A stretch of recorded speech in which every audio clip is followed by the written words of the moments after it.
তাদের যে উৎসাহ উদ্দীপনা, তাদের ভিতরে যে কর্ম স্পৃহা, এটা দেখে আমি অভিভূত হই। আমি এমন এক বাংলাদেশের স্বপ্ন দেখি যে বাংলাদেশ তুরস্কের মতো, যে বাংলাদেশ অন্য আর একটা দেশের মতো, কোরিয়ার মতো বাংলাদেশ আগায় যাবে। আমরা 1 বছর হয়ে গেছে, অ্যাডভাইজাররা হিসাব দিল না, হিসাব দিল না। 3 বার 4 বার ক্যাবিনেট ডিভিশন থেকে বলা হয়েছে আপনারা হিসাব দেন, আপনারা হিসাব দেন। হয়ে যাবে একটা কনস্টিটিউশনাল ক্রাইসিস, আমরা পড়ে যাব। আমাদের চারদিকে কিন্তু শত্রু। মায়ানমার একটা শত্রু রাষ্ট্র হয়ে দাঁড়াচ্ছে, রাখাইন সব মিলে যদি আপনি দেখেন।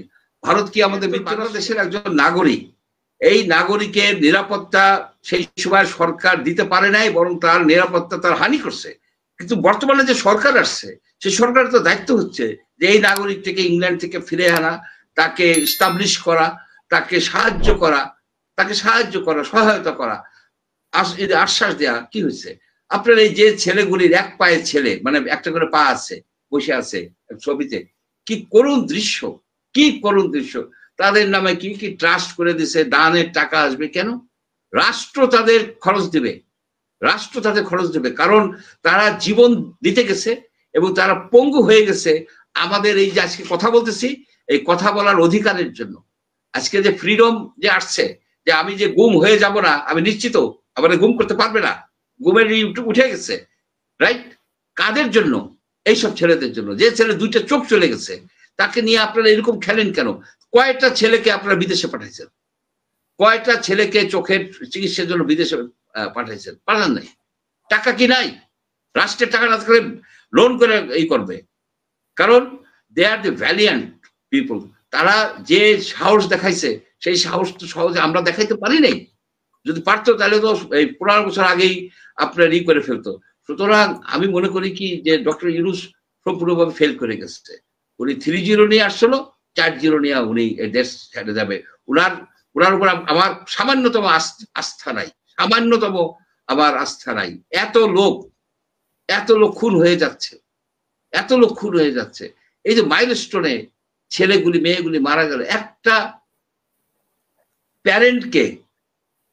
প্যারেন্টকে আপনার কনসোল করার জন্য উনি সময় পান না।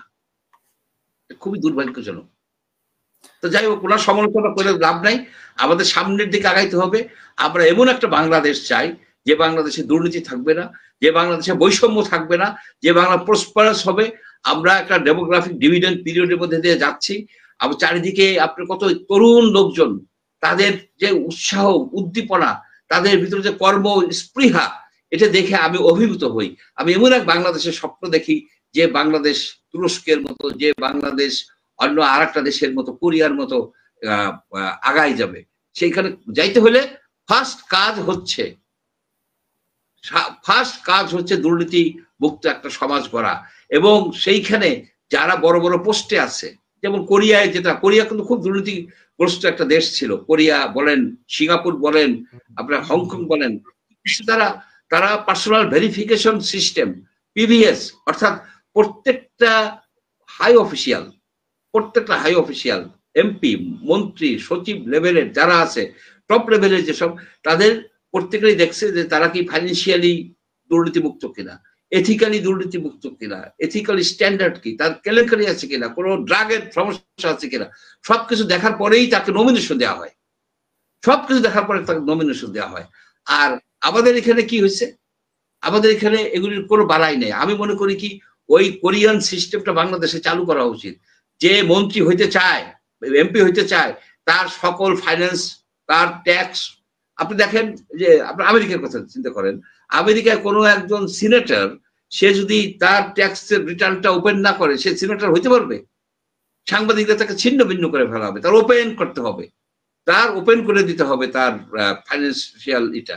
বাংলাদেশে কি আপনি 1 বছর হয়ে গেছে, অ্যাডভাইজাররা হিসাব দিল না।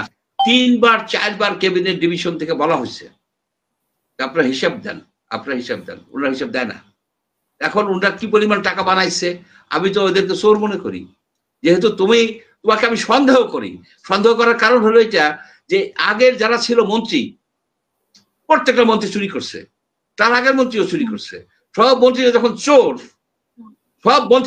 চোর, তুমিও তো মন্ত্রী হয়েছো, তুমিও চোর, তুমি প্রমাণ করতে হবে তুমি চোর না, তুমিও চোর, প্রমাণ করতে হবে তুমি চোর না। কিন্তু কিন্তু তারা এই কানেও নেয় না এই কথা কোনো। আমি এটা নিয়ে প্রায় 10 বার বলছি, মাসুদ কামাল অনেক কঠিন ভাবে বলছে, অনেকেই বলে। এখন কি করে, ওই ধরে নিয়ে জেলের মধ্যে ঢুকাই দিতেছে, কিছু বলে চলে জেলের মধ্যে ঢুকাই ছুঁয়ে দিতেছে। জেলের ভয় মঞ্জুর চৌধুরী দেখায় কোনো লাভ নাই। We are not afraid. আমরা শেখ হাসিনার আমলেও প্রতিবাদ করছি, এখনো প্রতিবাদ করি, জেল দিয়ে কোনো কাজ হবে না। এই আর 88 বছর বয়স্ক একটা বুড়া লোক আমাদের ভয় দেখাবে, আমরা ভয় পাবো? ওনাদেরকে আমরা জনগণের পক্ষ থেকে বলতেছি, আপনারা আপনাদের সম্পদের হিসাব দিবেন, আপনারা দুর্নীতি মুক্ত করবেন, নাহলে নেপালের মতো ঘটনা হবে, নেপালের মতো ঘটনা হয়ে যাবে, ওই ঠ্যাং ধরে তুলাকে ফেলাই দিবে। এর দিকে ফিরেলে হবে না যে কবে সে কোয়ালি বাদশাহী, সেই অতীতে আজ চাহি চাষ মুসাফির গান গাই, এই নজরুল ইসলামের যে কবিতা, আমাদের সামনের দিকে চাইতে হবে। আপনার সারা পৃথিবী আগে যাচ্ছে, একটা ইয়াং জেনারেশন, তাকে নেতৃত্ব যদি দেয়া যেত, তাদেরকে যদি নেতৃত্ব, তাদের মধ্যে আশার বাণী সৃষ্টি করা যেত, তাদের ভিতরে যদি আপনার এই যে নতুন যেসব টেকনোলজি আসতেছে সেগুলিকে ইনফিউজ করা যেত, শিক্ষা ব্যবস্থাটাকে আরো ভালো করা যেত, তাহলে আমার মনে হয় যে বাংলাদেশকে কেউ ধরে রাখতে পারতো না। আপনার এটা নেশন স্টেট, এটা একটা নেশন স্টেট। এই নেশন স্টেট কয়টা আছে? জাপান আছে, কোরিয়া আছে, বাংলাদেশ আছে, ইরান আছে, এই তো কয়েকটা এই নেশন স্টেট। সুতরাং আমাদের সামনের ভবিষ্যৎ খুব ভালো যদি আমরা ঠিক মতো লিডারশিপ দিতে পারি। তবে ডক্টর ইউনূসের মতো লিডার আমরা চাই না, কারণ ওনার থিওরি হইতেছে উল্টাপাল্টা, সোশ্যাল বিজনেস বলেন, এই যে ওনার সোশ্যাল বিজনেস কই, ওনার কোথায় সোশ্যাল বিজনেস? সেই শক্তি দই কোথায়? কিছুই নাই আপনার। এই যে জিরো আনএমপ্লয়মেন্ট, আরো আপনার হাজার হাজার লক্ষ লক্ষ লোক আনএমপ্লয়েড, তারা সেই সাগর পাড়ি দিয়ে পাহাড় ডিঙে ইটালি যায় কেন? চাকরি যদি এখানে থাকতো, এখানে যদি এমপ্লয়মেন্ট থাকতো। দরিদ্র 30 লক্ষ নতুন দরিদ্র যোগ হয়ে গেল। সুতরাং আমাদের নতুন করে শুরু করতে হবে। এই নতুন করে যদি আপনি শুরু না করেন, আপনার ইলেকশনও করতে পারবেন না। ওনার সেই ইলেকশন করার সেই ক্ষমতা নাই, ওনার যে স্বরাষ্ট্রমন্ত্রী তার তো কোনো ক্ষমতা নাই, ইলেকশন উনি করতে পারবে না। একটা ভজঘট হয়ে যাবে, একটা কনস্টিটিউশনাল ক্রাইসিস আমরা পড়ে যাব। আমাদের চারদিকে কিন্তু শত্রু, মায়ানমার একটা শত্রু রাষ্ট্র হয়ে দাঁড়াচ্ছে, রাখাইন সব মিলে যদি আপনি দেখেন। ভারত কি আমাদের মিত্র রাষ্ট্র? এখানে যদি ল অ্যান্ড অর্ডার সিচুয়েশন খুব ডিটোরিয়েট করে, মাইনরিটির উপর যে অ্যাটাক হয়, তাহলে ভারত হয়তো ইন্টারভেন করতে পারে। আমাদের সেই জন্য খুব সতর্কতার সাথে যাইতে হবে। এই রাষ্ট্রটা একটা শক্ত নেতৃত্বের হাতে দিয়ে দেওয়া উচিত ইমিডিয়েটলি। ডক্টর ইউনূস তার এই দলবল নিয়ে কেটে পড়া উচিত। আমি কেটে পড়াই বলতেছি, অন্য কোনো উপায় নাই আপনার। তাহলে বাংলাদেশকে বাঁচাইতে হবে, বাংলাদেশকে বাঁচাইতে হলে ওনাকে সরাই দিতে হবে।